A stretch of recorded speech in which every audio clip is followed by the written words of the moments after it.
So good morning, everybody. My name is Lisa Morse. You should all have received a link to the presentation already because you signed up for the tutor conference. It was in the brochure that was emailed out yesterday. Hannah put it in the chat, I think, first thing this morning. But if you have any questions about this, you are welcome to put them in the chat. There should be time for questions towards the end of this. And my email is also available to you. If this slide will, there we go. Katie Critchfield is also on the call with us. She is the manager of academics at Literacy Pittsburgh. Before this, she was the education specialist. Before that, she was a tutor coordinator like I am. She and I together worked on this presentation. So hopefully it will be of some use to you. I thought I would just start by sharing a little bit of my history. I've been with Literacy Pittsburgh since 2015 when I was a tutor. In 2016, I became a part-time tutor trainer. And later that year, I added the Pittsburgh East area on as part of my job to bring my time up to full-time. By the following summer, the area had grown enough to justify a full-time program coordinator, and it's been a busy area ever since. Prior to Literacy Pittsburgh, I worked as a substitute teacher, got my K-12 English as a second language certification, taught fourth grade for 3 years, and worked with students of all ages. Even before that, I worked as an administrative assistant and completed a Master of Arts in Teaching and a Master of Arts in Slavic Languages and Literature. So I've been in education most of my life and have enjoyed it. So today we're going to talk about dictionaries a lot. And most of us here on this call were trained to use dictionaries in school. It may seem to some people that dictionaries are obsolete, that the younger generation is using their phones to find definitions. And there's some truth to that, but we want to encourage our students to do more than talk into a phone to get a translation. Here are two types of dictionaries we're going to look at that we currently promote your use of. The first one is a picture dictionary. The second one is one of the many online dictionaries, and we're going to take closer looks at both of these. Heinl, and Katie and I aren't sure if it's Heinl or Heinley, is our current standard for lower level ELL students. It is a picture dictionary. We're going to look at it a little bit more detail in just a moment. The benefits of a picture dictionary of any sort is that it gives students ownership over their own learning. It introduces vocabulary thematically, and it works for students from any language background. It can be very supportive for students working on beginning literacy skills. There are some challenges to it. It can be overwhelming, as you'll see in just a moment, because there are lots of vocabulary words on each page. And we know that presenting too many vocabulary words at once is confusing for students and overwhelming. So you want to help your students identify the words that are most useful to them at the moment and prioritize learning those. It's not as useful at higher English levels, although there are some pieces to this that might be useful, and students may find words on these pages that are unfamiliar to them, even if they're comfortable speaking in English. So let's take a quick look at a double page spread from the Heinl Picture Dictionary. I made this about as big as I could make it. You can see there are 30 words on this page of illnesses, injuries, symptoms, and disabilities. That's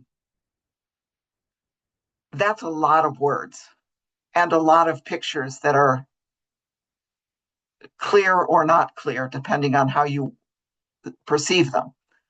I would not ever give this to a student and say, here, learn these words. But I would use this as a teaching tool. One way would be to point to pictures and say, what do you see? And say, for instance, this young person has a tissue at his nose. I'm going to guess that he has a cold. And if we look up, number 5 is in fact a cold.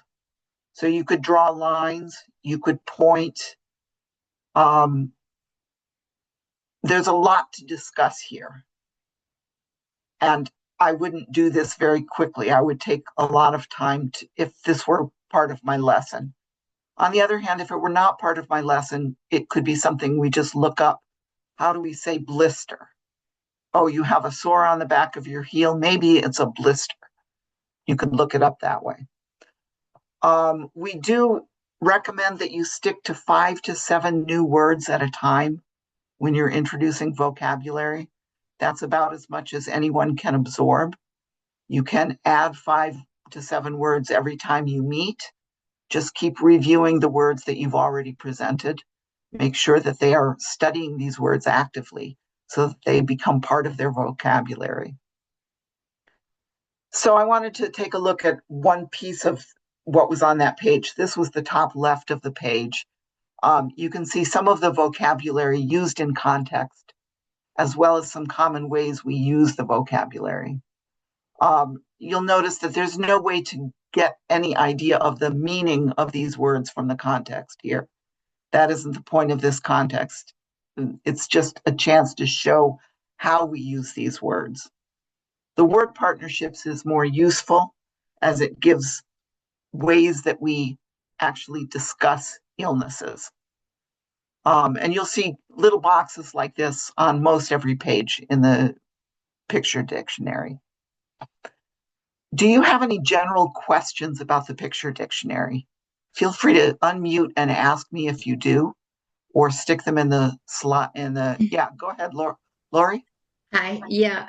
Where do you get this dictionary? You ask your program coordinator and they will get it to you. Oh, really? And students wouldn't have, I mean, they don't, would they get one? If you think it would be useful for your student, ask your program coordinator to get one to you and one to your student. Okay. Absolutely. So We have them. they They're are available. available for tutors? Yes. Cool. We also have them available online if you'd like to use it that way. Okay. Yeah, I'd like to have a link for that. So, Lori, who's your program coordinator? Crystal. Crystal. Just ask Crystal to send you the link for the Heinl Dictionary. Okay. She'll get it right to you. Andy, I see you came on board. If you want a copy, you better send me an email because I'm not going to remember. Thanks. Okay. So let's go on. I wanted to spend a little bit of time. Right now, we're going to look at an online dictionary. This one happens to be the Longman Dictionary, and the links for this are going to be in the presentation, so don't worry about it. We're going to also look at this a little bit more in more detail in a minute or two. But this has a lot of benefits to our old-fashioned paper dictionaries. One of our favorites is that you can play the word pronunciation so that no one has to try to figure out this, I don't know what you want to call it, these letters that don't mean anything to most of us. You don't have to worry about that. You can just click on a button and it will play the word in British English or in American English. And we'll look at that again in a minute. These online dictionaries provide you with lots of examples of words used in sentences. There are links to other words like daily life, illness, and disability. There are word forms. It may list the common ways the word is used in English. Health, for instance, includes be good or bad for your health. This is a lot of information in this particular dictionary. And this one may not be so useful on the fly when your student says, wait a minute, what does that word mean? And you want to go look something up. Here's one that might be a little bit easier because it's just a little bit simpler. This is the Merriam-Webster Dictionary. And if we look at the way that this one presents words, it's just a little bit more simple than the Longman. We like both of them. Use what works for you. Let's see. So what about bilingual dictionaries and translation apps? Well, let's have a little conversation about these. These devices are really vital to all of us, right? Almost everyone today has an access to a smartphone, and your student probably already makes use of translation tools or bilingual dictionaries on their phone. When you need to convey meaning, these are the tools that will help you, right? Students can use them to translate words from their language to English or back again, right? What we want to caution you about is that if they learn to rely too much on these tools, your students will get stuck in their progress in English. We recommend using it on an as needed basis, focusing on other ways to convey meaning where possible. It's best not to have students use technology to translate entire phrases, but rather just to focus on single words or short phrases.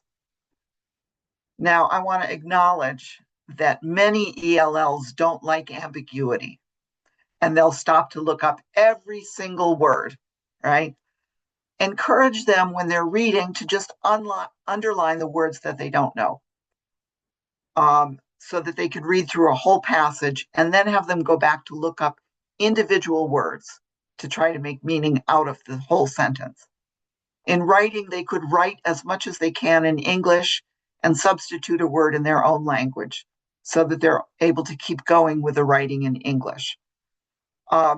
It's challenging when you're having a conversation with an ELL, right? And they want to convey meaning to you about their life. It's very enticing to allow them to speak into their phone to say the whole phrase in their language. Maybe you have to resort to that in the end. Try to get to the some of the meaning of what's going on in English first, even if you have to have them look up a word or two. I've seen students get stuck because they've become too reliant on bilingual dictionaries. So we want to try to stay away from that. It's fine to translate individual words when nothing else is working. So what are we going to do then if we're getting stuck? We want to have some other ways to convey meaning.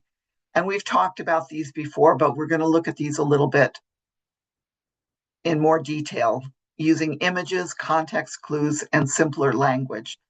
Simpler language is my favorite. If I want to say something complicated, I try to think of what the simplest way is to explain it. And we're going to see this in practice. This particular text, this particular page comes from a text, one of the standout books at the higher level. It's about blue zones, which is not a term I've ever heard of, although as I started reading it, it became fairly obvious to me that what a blue zone was. But before you start reading an article like this, you want to take time to make sure your student's ready to understand the vocabulary. So taking time to look at the picture, to ask, what is going on here? What is he doing? Where is he going? Those sorts of questions. Tell me about the person. All of those are really useful. So we want to look at using context clues. One of the words in this. So one of the words in this story is isolated island. I'm going to read the first paragraph and a half to you because we're going to look at several different things in this set of sentences. What would you say if someone told you that by making a few changes in your life, you could live longer and spend less time at the doctor's office? Chances are, if you live in a blue zone, you already live this life. Blue zones are areas in the world where people live longer and have almost no chronic diseases like cancer, obesity, or dementia. One blue zone is Sardinia, Italy. Sardinians live longer than most people. In fact, Sardinia has 10 times more centenarians, people who have lived to 100 years old, than the United States. One of the reasons for this is that Sardinia is a very isolated island. So, just in this segment alone, there are at least three things that might cause you to three ideas you might want to clarify with your student. And the first one is one that's easily clarified with a picture. How can you explain isolated island? Well, if you Google, you will come up with many pictures of isolated islands. And this could lead to a conversation about island, which is a body of land in the middle of water. And it could also be isolated. There is only one island in the middle of this, which you could use then to look at the next sentence. Sardinians are culturally isolated as well. So you'd be able to work on the meaning of isolated in several different ways just by looking at the picture of the island, right? You can do that with some other words as well. Context clues maybe are a little bit more difficult. But in this sentence, we've got no chronic diseases like cancer, obesity, or dementia.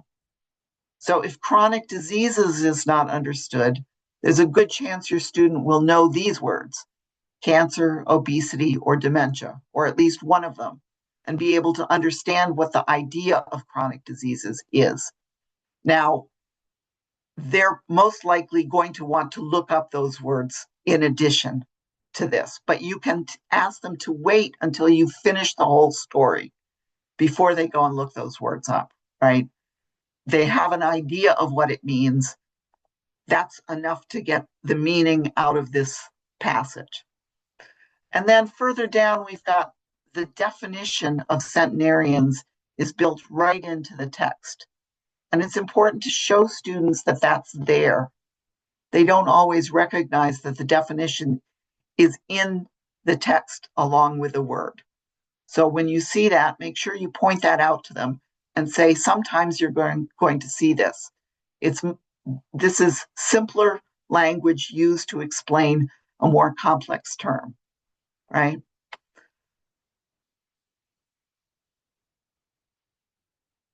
So let's talk a little bit about monolingual dictionaries. These are the dictionaries that we grew up with. They were English dictionaries, right? They encourage your student to think in English and should be the first place they start with almost any word once they are past the level where they have to translate everything, right? Once they're into beginning to think in English even a little bit, try to get them to extend their thinking in English.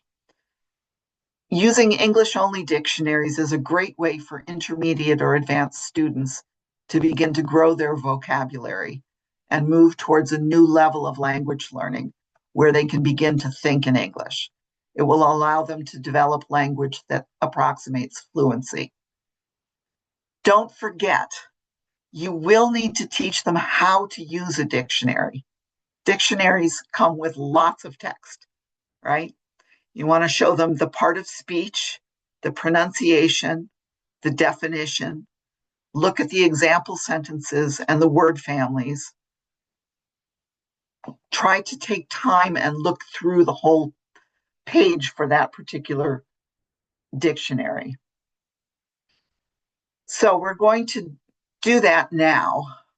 We're going to take a look at the Longman Dictionary of Contemporary English, which I showed you a moment ago, and this is going to be challenging because now I've got to shift to live. So give me a moment while I remember all the things that I have to do. Katie and I practiced this yesterday. Doesn't mean that I can do it now, but I can try. All right, let's see. Longman Dictionary.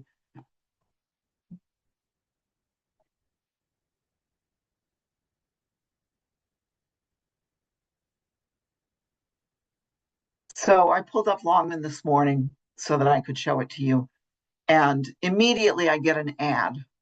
Now, you and I know we don't want to click on any ads. Make sure you tell your student, if you can't see the site, don't click on anything but the little X, right? So today, every day, Longman has a word of the day. And I thought we'd just start with the word of the day to look at the various things on this page that we want to talk about with our students. Again, there are going to be ads that pop up. Remind your student they don't need to click on any of those. What they need is free. It's here free. So we've got the word broken into syllables. We've got this incomprehensible gobbledygook that supposedly tells somebody how to say the word. With very advanced students or students who are highly educated in their own countries, they may actually be able to read this better than you can. If that's the case, that's fine. Tell them if it helps them, you don't have any problem with it. It just doesn't help you. Now, did I share this with sound? Bet you I didn't. I did. Okay. All right. So I'm going to play the word British pronunciation. Antisocial. Antisocial. Lisa, You can hear. we're seeing Yes. the wrong screen share though. We can hear it, but now we're seeing your slideshow again. All right. Let me try again. Thanks, Katie.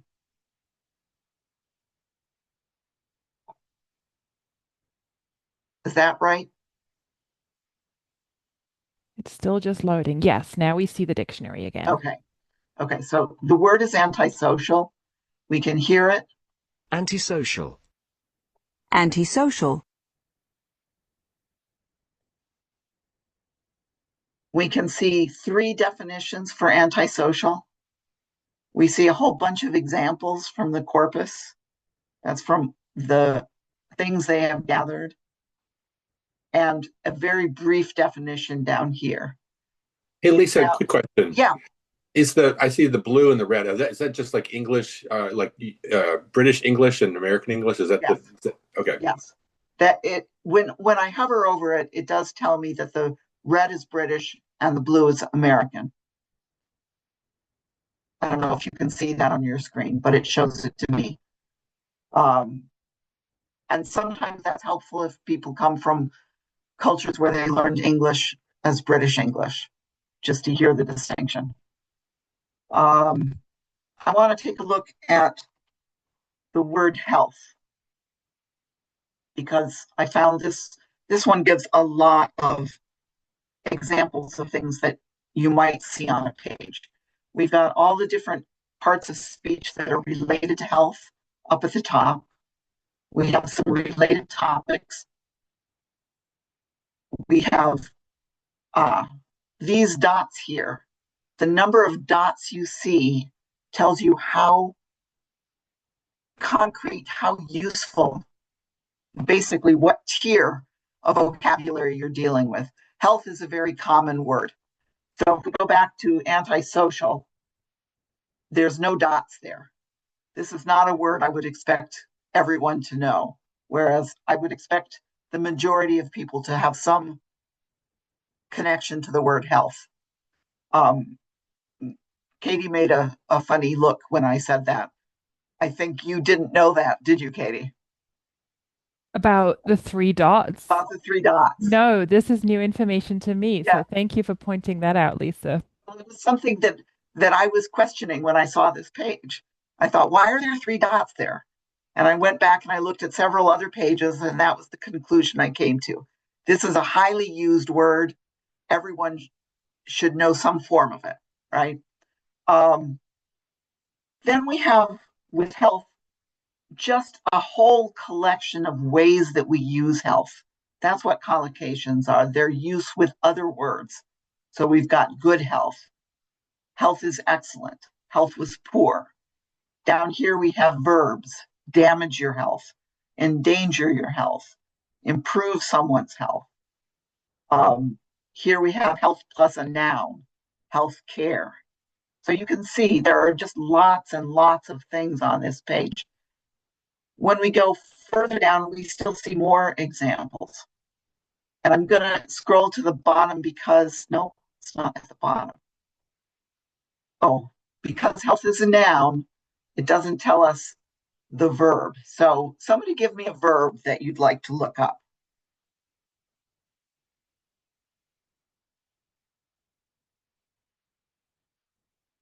Nobody can come up with one. Give you a verb using health? No, any verb. I'll give any verb in the whole world. Yeah, I know it's harder then. Ha. If you can give me a word related to health, that's great. Improve. Improve. Okay.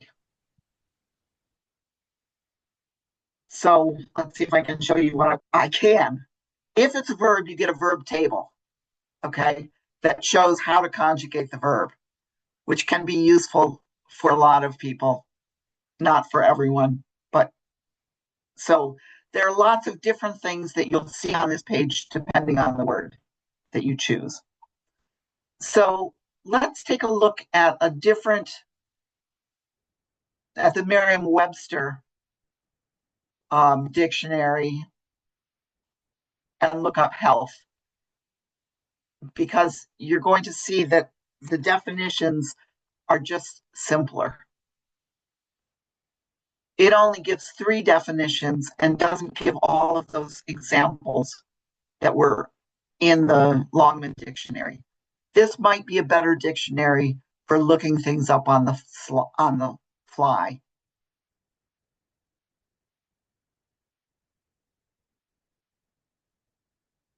There are a few others, but those are 2 that I wanted to point out to you today. All right, let me go back to my PowerPoint. Excuse me while I figure that out again. I have a quick question. Please. Did you say that this presentation is available to us? Yes. Because I don't know if I didn't sign up for this ahead of time. I don't It's know. still it's in the conference. What are we calling it? The thing that was downloaded at the very beginning. Yes, it's in there. And it was also in the email that you got yesterday. Okay. So Thank you just have to look for it and It- click on the title. Got it. Thank you. Sure. So Katie, I'm having trouble finding this again. Drives me nuts. Let's see.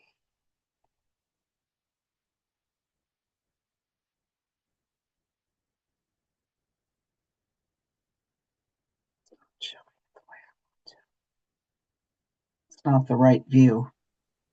I know what I have to do. Lisa, this is the student scenarios, just to make sure you know that that's the PowerPoint that's opened. Wrong PowerPoint. Great. That's for later, everybody.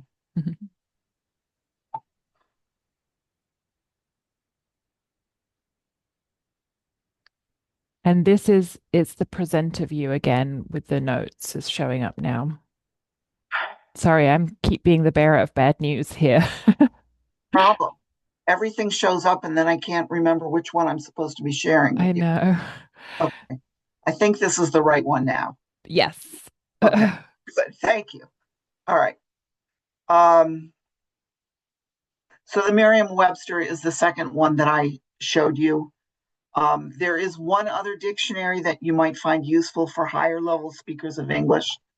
It is the wordreference.com, which allows you to use foreign language as you're also defining in English. One of my tutors likes to use this with her speaker of Japanese because it's helpful for them. I haven't played around with that a lot, so I can't really tell you from my own use that it's useful, but she likes it. Okay. So how are you going to actually introduce new vocabulary to your student? When you have a new word, say each word aloud Ask your student to listen first and then repeat. Help them with pronunciation. Make sure they understand the new vocabulary. If you're introducing thematic vocabulary, you want to begin by eliciting what students already know without looking at their textbook or dictionary. You can create a mind map on the board or in a shared online document or in your notebook. And I will show you one that I created ahead of time because it's cumbersome to do it on the fly online. I promise you it can be done. I'm just so bad at it that I didn't want to waste your time doing it. This one I created in PowerPoint using a radial cluster under Smart Art. So all you have to do is type in the words once you've chosen the format you want. And you can see, I just wrote down various different ideas that were connected with health. Relationships, mind, body, good, bad, diseases. You could, if you started with this word, you could have them fill it out almost any way you wanted to. Any way they came up with words. And that would start them thinking about health.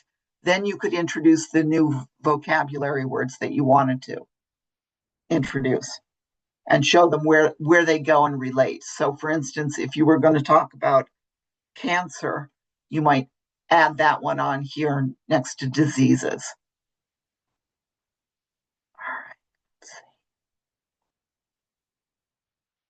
see. You can have students classify words, and there are a couple of different ways you can do this with them. You can give them categories, for instance, body parts, illnesses, diseases, and then have them tell you where to classify the words. So obviously from our list of words, body parts are kneecap, elbow, and ear. Illnesses are flu, cold, maybe COVID. Diseases are cancer, diabetes, and COVID, if it's long-term COVID, which helps to distinguish illness from disease, right? Which can be something that's pretty complicated to do. So a chart like this might be helpful in narrowing down and further refining what a word means. So you could also just give them a list of words, like this list of words, and ask them, how might you classify these words? So hotel room, tent, swimming pool, sunblock, backpack, suitcase, hike, car, map, credit card. Can you think of a way to classify these words? This was something that the PACE website gave us as an example.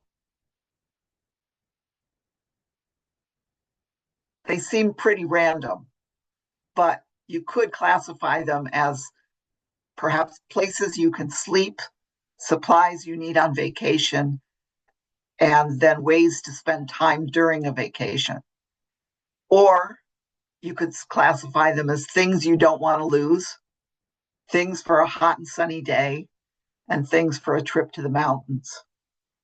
Either of those two ways of classifying them, you'd be able to find a place for every word in that group. But you can see it's kind of challenging to come up with classifications from time to time. All these things are, remember, it's not supposed to be easy necessarily all the time for your student.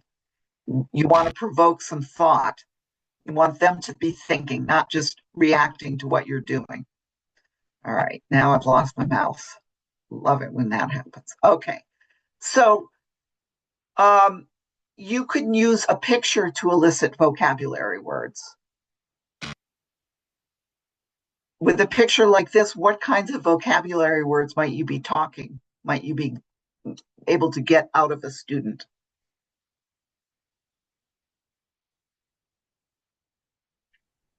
I think descriptive words, so describing obviously what they're seeing, what you might describe the landscape, the weather, what that person's doing.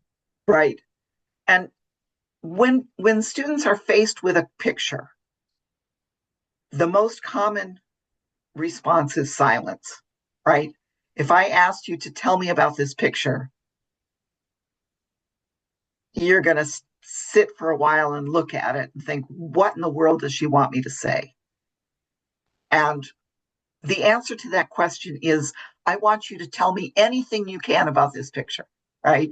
So work on this with your student, please.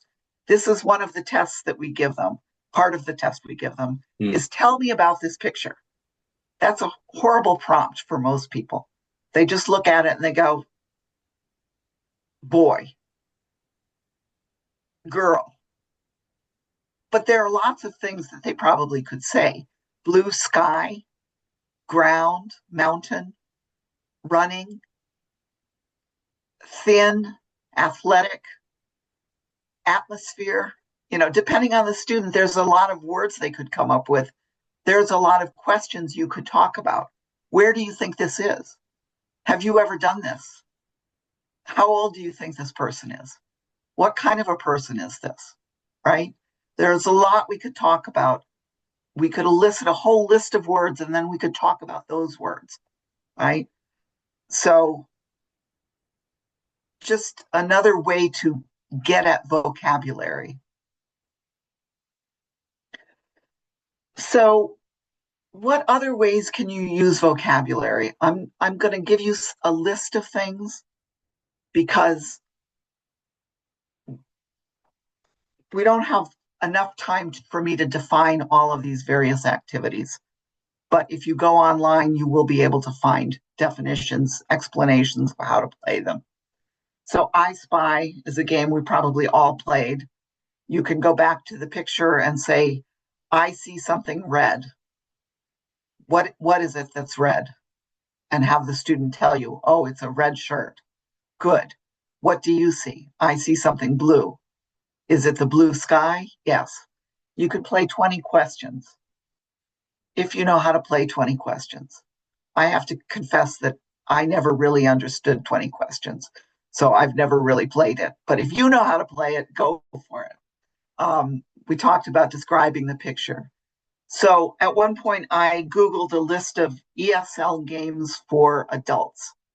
And this is the list of dictionary games that I Googled. Categories, word association, catchphrase, Pictionary, Jenga, Scrabble, Hangman, Articulate, Heads Up. What are they all? I don't know them all. So, but I want you to know there are resources out there that will give you dictionary games for ESL students, okay? And they will describe them in quite a bit of detail so that you could play them yourself with your student. Some of these are probably better for groups of students than for individual students, but some of these can be adapted for one-on-one. So Katie gave me a couple of sites that she recommended for games. And I took a look at them. Do you want me to go through do you want me to show you these games, these sites? I'm happy to try. Let's see if I can do it. Every time. End slideshow. Go back over here. Okay. Zoom. Share. Okay. So this is eslgames.com. Classroom activities for adult learners, grammar, vocab, speaking practice. Right now, there's still a whole bunch of Halloween games that exist on the site. I imagine those will shortly change to Thanksgiving. There are games that you can create for yourself. There are also some that are ready to go. Random question generator for conversation. I have to say, I looked at these and thought, Okay, these are different. These are good, might be good questions to start with, to start a conversation with. You'd want to look at them ahead of time and see what they are. Same is true for any of these other things, but they require a little bit of work, but not a huge amount of work on your own. The other website that Katie recommended is this one, learnhip.com. You can create your own scrambled sentence maker. You can build custom card sets for vocabulary practice. So these are going to take a little bit of work. There are some ready to use activities. We looked at a random conversation question. There was one set that gave you answers to questions, and you had to come up with the answer, come up with a question, like you do in Jeopardy. That was, the answers they had were too difficult for me. So I wouldn't recommend that, but you could set up your own. So here are curated photo sets designed to elicit specific grammar structures and vocabulary.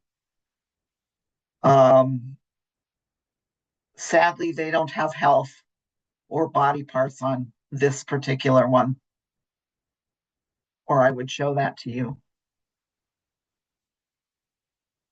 Okay, let's see. Let's go back if I can. Slide, share.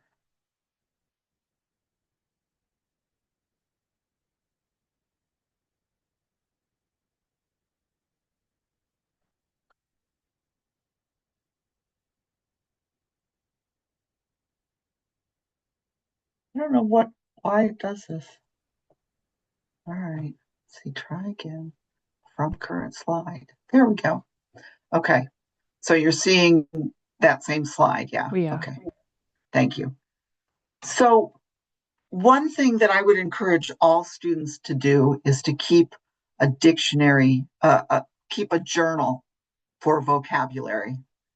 In that vocabulary journal, they could list words they encountered during the week, words they know or words they don't know. They could have two different lists, right?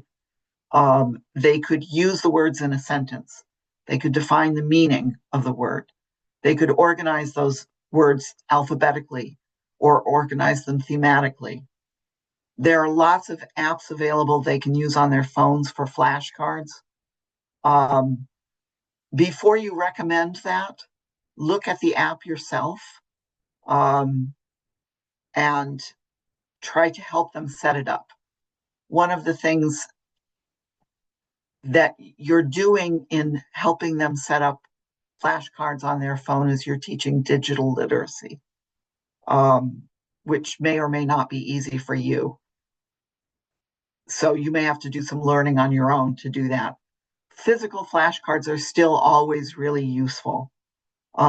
They can help with vocabulary. They can help with reading fluency. You can also create a vocabulary quadrant chart where you take a piece of paper, you fold it in fours, and in each quadrant, one quadrant, you put the vocabulary word. In one quadrant, you put a meaning of the vocabulary word, and the other two, you can do whatever you want with. You can draw a picture of the vocabulary word, or you can have them write a sentence with a vocabulary word. There are lots of variations on that. The goal in something like that is that they are actually using the vocabulary word. You're not handing this to them. You're having them create a chart with lots of different ways of using the vocabulary word. That can be really useful with a complex or a simple word. Journaling in general reinforces language students already know, and it forces them to stretch. Tutors can look at the journals and see errors which can guide instruction, but students can also look at the journals and see growth. I encouraged one of my students to use a journal one summer just to see how it was going to work for her. And at the beginning, she would come in every time we'd meet with 2 or 3 sentences. You know, I went to store. Children played at friends, maybe a little bit more than that. By the end of the summer, she was writing descriptions of her vacation in the out west. She was really writing a lot more. And all because I'd said to her, just every day write a little bit, write for 5 minutes. It made a big difference for her. Granted, she was an advanced student, but I think the idea will work for anyone. It's just a matter of taking some time. So what are you going to tell your student about using apps or using AI? Well, you're going to tell them that for assignments for you, they shouldn't use translation apps or AI.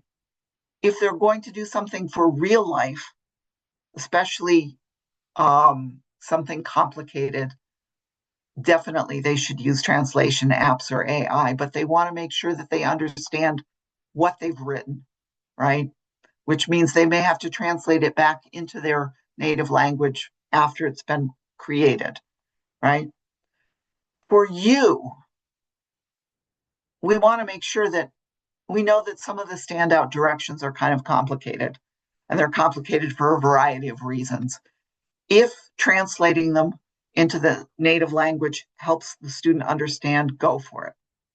If the problem is that they don't have schooling and so they don't understand the idea behind the game, translation's probably not going to help. And then you're just going to fumble through it the best you can. Using AI with adult basic students, know that there is some controversy about AI. You may be better informed about the controversy than I am. I am one of the old school people who prefers to stay away from it. I know Katie's been playing around with it a little bit. I haven't even played around with it. So I don't know much about it. I would encourage students to use products like Grammarly to check their own writing when they get to that stage. But they shouldn't be using AI to write text from scratch because it won't be in their own words and their own construction, and it won't represent their true ability in English. So I want to conclude, and hopefully we'll have time for a few questions. Communication is the goal, right? Beyond communication, the goal is to develop people who can think fluently and critically in a foreign language. Apps aren't always accessible, but we carry our brains with us all the time. Thanks for coming, listening to me.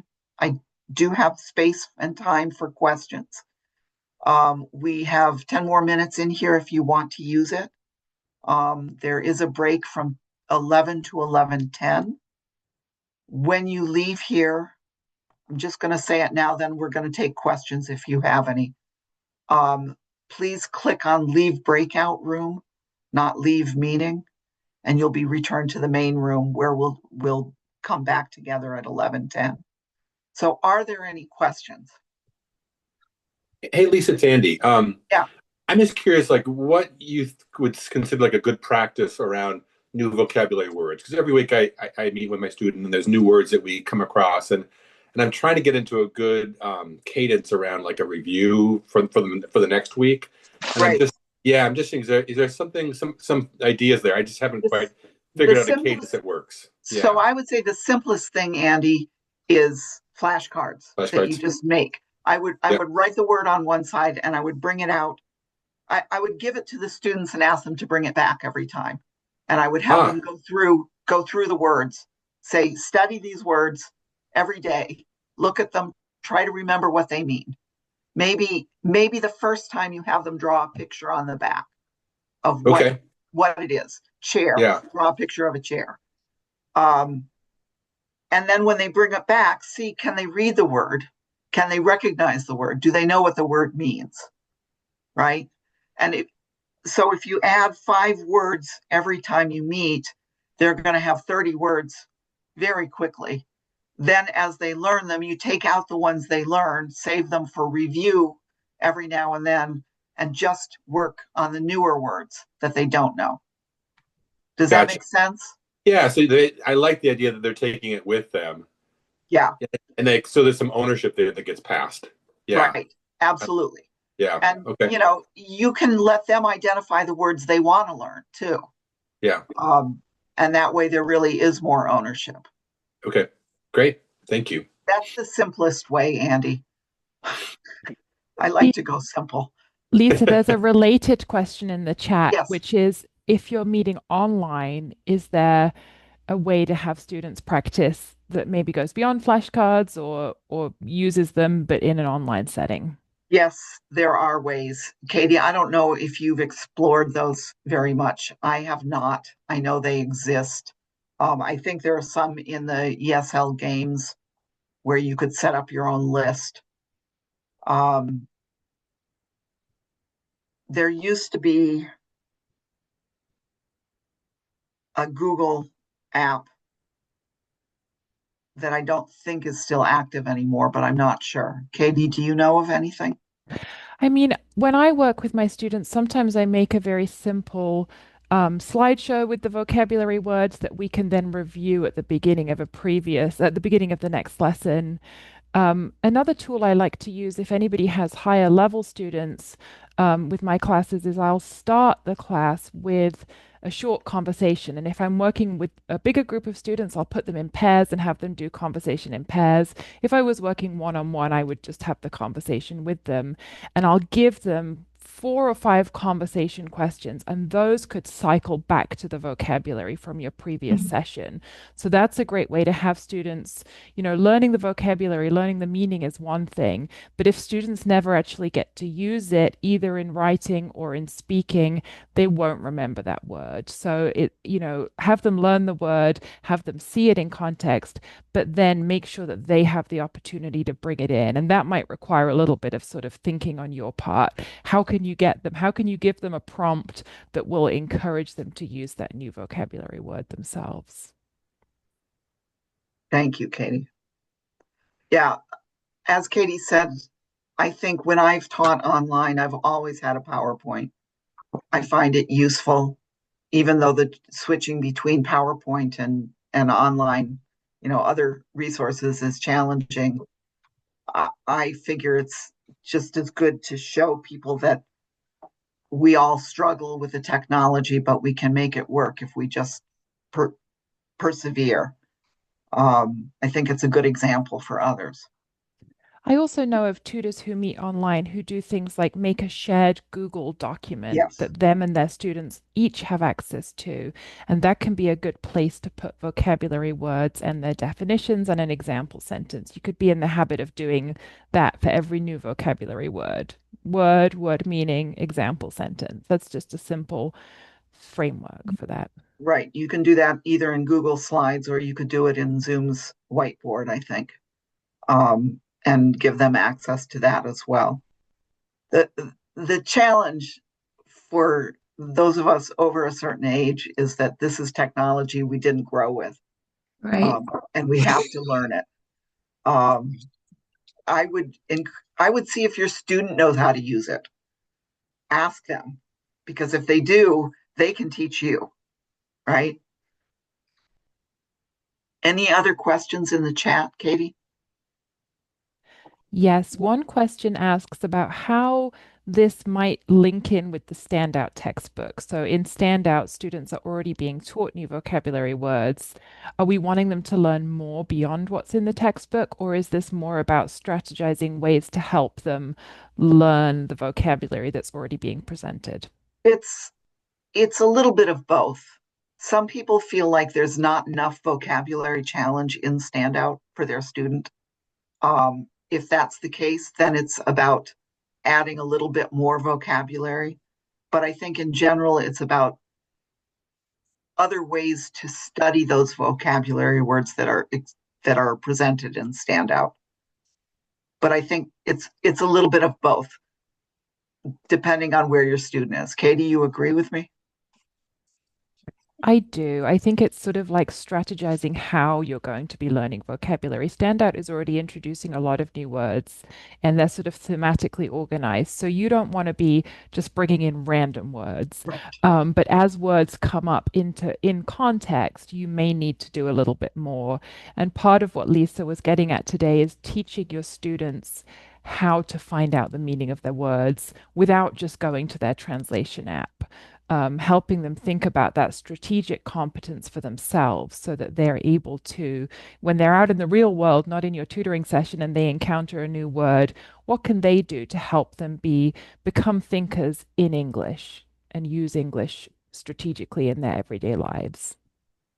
That's good. Does anyone else have a question for me or for Katie? So this is Brian. I have a comment about, I don't know, maybe a month after ChatGPT rolled out. I downloaded the free version and I use it occasionally, but recently I used it and for a lesson, and I was shocked at how easy and good it was. And I would encourage people to experiment with it. In this case, I have one of my students really struggles uh, to use numbers in American English, mixing up commas and periods and so forth. So I asked just conversationally. I wanted to chat GBT. I said, you know, I have an ESL student. I'd like to prepare a lesson where they read me a 6-sentence news announcement on or stock market results from the previous day. I'd like some big numbers. I'd like some decimal points. I'd like some percentages. What came back to me was incredible. It kind of repeated what I was looking for as the instructor. It said, as the instructor, this is what you're doing. Then it had the directions for the student, and then it wrote a paragraph. And in that, I probably went in and adjusted about 2 things before I cut, paste, put it in a Word document, and made it a homework assignment. So, you know, if you haven't used AI yet, Google or ChatGPT free versions, they're quite powerful and quite good. Yeah. And easy. I agree. I took an AI class for teachers a summer ago and had never used ChatGPT and write a lesson for 4th grade social studies on, I don't know, specific. And within like a millisecond, out came a whole lesson plan, something that I had gone to school 4 years to be able to do. And it was incredible. So it's very useful. It's friendly, user friendly too. Mm-hmm. Yeah, I've heard that it's been very powerful for some people coming up with example sentences, for instance, or Brian, I like the way you used it for numbers. That's really great. Anything else? I just want to make a quick comment, Lisa. I actually appreciated and enjoyed your fumbling a little bit with the technology because I can so relate to that, and I appreciate not being the only one who sometimes does it. You know, it it isn't necessarily intentional, Lori, but it happens almost every time I do this. And so I've sort of given up and acknowledged that this is where I am in life. I can do it, but it isn't easy.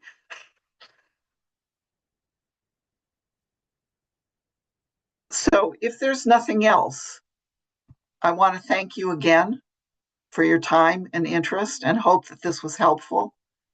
And the group will get back together about 11:10. So you want to click leave breakout room.